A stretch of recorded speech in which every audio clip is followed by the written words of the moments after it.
அண்ணே அண்ணே என்னது சோகமா இருக்க? கம்முன்னு போயிடு, செம்ம கடுப்புல இருக்கேன். என்னச்சு இப்ப இருக்க மாட்டியா? சோகமா இருக்க? சோகமா இருக்கிறதுலாம் இருக்கட்டும், டான்ஸ் ஆடிக்கிட்டு மூஞ்சி ஃபுல்லா லைட் எரிஞ்சுக்கிட்டு சந்தோஷமா வந்தியா, அதை ஃபர்ஸ்ட் சொல்லு. அண்ணே ஒன்றும் இல்லைண்ணே, ஓட்டர் ஐடிக்கு அப்ளை பண்ணிட்டா வந்துருச்சு. ஃபர்ஸ்ட் டைம் ஓட்டு போட போகிறேன், அதான் சந்தோஷமா இருக்கேன். ஆனால் யாருக்குன்னு ஓட்டு போடுறதுன்னு தெரியல. நல்ல விஷயம் கேட்டுக்க தம்பி. நீ ஓட்டுக்கு காசு வாங்கிட்டு உன்னோட ஓட்டை வித்துறாத தம்பி. உங்க ஏரியால யார் நல்லது பண்றாங்கன்னு உனக்கு தோணுதோ அவங்களுக்கே நீ ஓட்டு போடு தம்பி. ஓட்டுக்கு காசு வாங்குறது சட்டப்படி குற்றம். நல்ல விஷயம் சொன்னீங்க, எனக்கு புரிஞ்சிருச்சு. அது நீங்க ஏன் சோகமா இருக்கிறது மட்டும் சொல்லுங்க. அதை விட்டா தம்பி பரவாயில்ல சொல்லுங்கண்ணே. இந்த மக்களுக்கெல்லாம் மனசாட்சின்றது ஒன்று இருக்கானே தெரியலண்டா, அதாண்டா நினைச்சு கஷ்டப்பட்டேன். என்ன இப்படி சொல்றீங்க?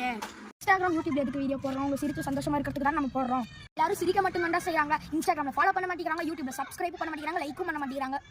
சீக்கிரமா எல்லாமே ஃபாலோ சப்ஸ்கிரைப் பண்றவங்களுக்கு கை வலிக்கிற ஷேராவது பண்ணலாம்ல. இதுக்கு சோகமா இருக்கியானே? ஆட்டோல வருமானமே இல்லடா.